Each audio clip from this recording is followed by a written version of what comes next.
United Kingdom, London. What if you had $50 million to spend in one of the world's most iconic cities, London? You could own a stunning mansion on Fifth Avenue that feels like a slice of history mixed with modern luxury. Imagine stepping into a home that once belonged to a member of the Vanderbilt family. A piece of Gilded Age grandeur that now welcomes you with open arms. This isn't your typical mansion.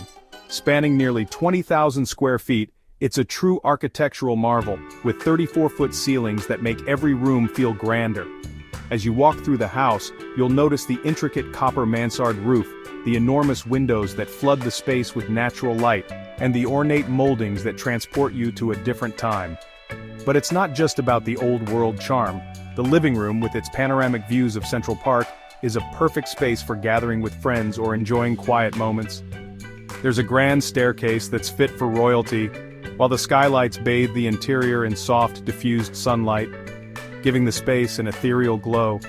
With $50 million, this mansion isn't just about a place to live, it's a lifestyle. Imagine hosting parties in the grand dining room, entertaining guests in the multiple living spaces, or taking a break from city life in your own private study or library. If you want the epitome of luxury in London, this mansion offers a timeless combination of history, style, and exclusive living that few others can match. Would you take the leap and make it your own?